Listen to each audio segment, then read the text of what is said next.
Hey, salut tout le monde, j'espère que vous allez bien. Mon nom c'est Jonathan, je suis courtier immobilier. En passant parenthèse, je le dis à toutes les fois, je suis convaincu que les gens sont un peu tannés que je me présente, mais j'ai pas le choix. Ça fait partie de mon code de déontologie de me présenter, vous dire que je suis courtier immobilier pour l'agence EXP. Fait que voilà, c'est dit. Euh, Aujourd'hui, on répond à la question de Daniel de Montréal qui me dit « Joe, en quoi est-ce que ton travail d'éducateur spécialisé en centre jeunesse t'aide ou influence ton travail comme courtier? » OK. C'est une question hyper pertinente.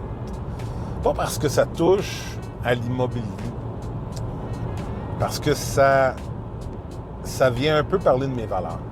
Puis ça, c'est très personnel à chacun d'entre nous, dans le fond. J'ai été éducateur en centre jeunesse, j'ai été éducateur en déficience intellectuelle, puis j'en ai parlé dans une autre capsule, puis j'en parle encore un peu davantage. Lorsque tu travailles avec des gens vulnérables, hein, on ne se le cachera pas, là, la clientèle, que ce soit en centre jeunesse, en DI, que ce soit quand tu es policier, travailleur social, infirmier, je veux dire, tu travailles avec la misère humaine. Si ça l'irait bien, tu n'aurais pas de job. Elle a la vérité. Puis, il y a... Quand tu travailles avec des cas vulnérables, il y a tellement de conséquences qui dépendent de ton analyse clinique, de la façon que tu te comportes. Tu sais, il y a trois grandes choses en éducation spécialisée, il y a la notion d'objectif. Puis, nos objectifs doivent toujours être mesurables, observables et quantifiables. Donc, sinon, ce n'est pas un objectif. Donc, c'est pas suffisant, je donne un exemple, de dire que Maxime parlera de ses émotions adéquatement. Ça, ce n'est pas un objectif. C'est beaucoup trop vaste. C'est pas mesurable, observable, quantifiable. Bon. Puis la deuxième des choses, un des grands principes qu'on a dans le domaine de la santé, puis je suis convaincu que c'est pas juste en éducation spécialisée, là, c'est toute la notion de savoir, savoir-faire et savoir-être. Donc, le savoir, c'est quoi? C'est mes compétences, c'est le fait que je fais mes UFC, je me tiens à jour dans toutes les choses, je lis beaucoup, j'aime les chiffres, je suis évaluateur, je me greffe d'outils différents que je sais comment faire fonctionner pour arriver à votre but, à ton but.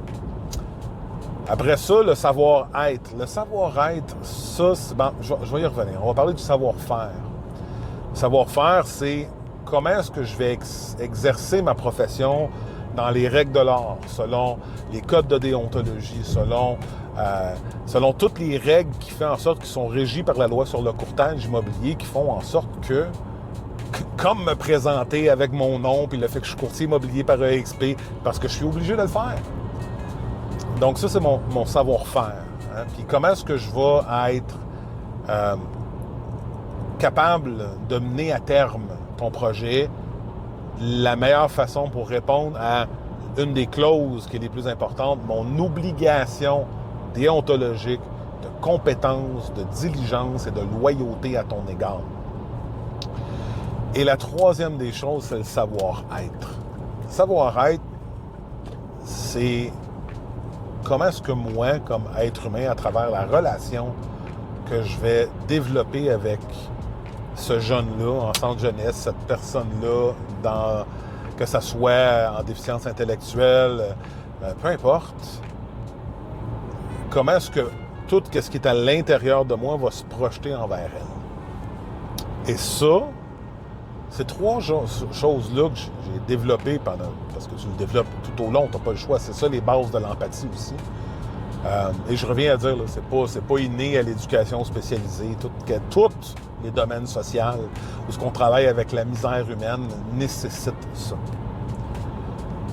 Et par contre, ce que ça vient faire, c'est que dans mon analyse à moi du courtage, de comment que le courtage immobilier devrait fonctionner, je ne vois pas de différence entre la vulnérabilité de quelqu'un qui a souffert énormément et à qui il faut que je fasse extrêmement attention quand que je veux le faire cheminer, avancer, développer des nouvelles choses, que de la personne qui achète sa première maison, qui ne sait pas comment s'embarquer, dans quoi, sait pas par où commencer, ou qui vend sa maison, puis que c'est une personne âgée, qui c'est sa dernière maison, ou un couple en rupture, ou c'est un couple qui a besoin de place parce qu'il y a un enfant qui s'en vient.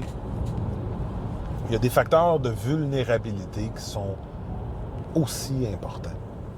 Et les conséquences de ne pas être assez rigoureux, de ne pas faire preuve de savoir-faire et de savoir-être, est aussi important est aussi catastrophique. Tu sais, on en entend, là. Je les lis, les nouvelles, moi aussi, là, de tout ce qui se passe avec le courtage immobilier. Puis, je trouve ça dommage, parce qu'à la fin de la journée, je veux dire, il y a quelque chose de magique à être capable d'aider quelqu'un, d'accompagner quelqu'un du point A au point B dans son cheminement et de s'assurer que ce soit fait dans les règles de l'art. Fait que c'est pas mal ça que je te répondrai à ça. Comment est-ce que c'est venu bonifier ma façon de voir l'immobilier. All right? Fait que si jamais tu as des questions, n'hésite pas à m'appeler. Qu'on peut discuter ensemble, voir comment je suis possiblement capable de t'aider. All right? Hey, attention à vous autres. Bye!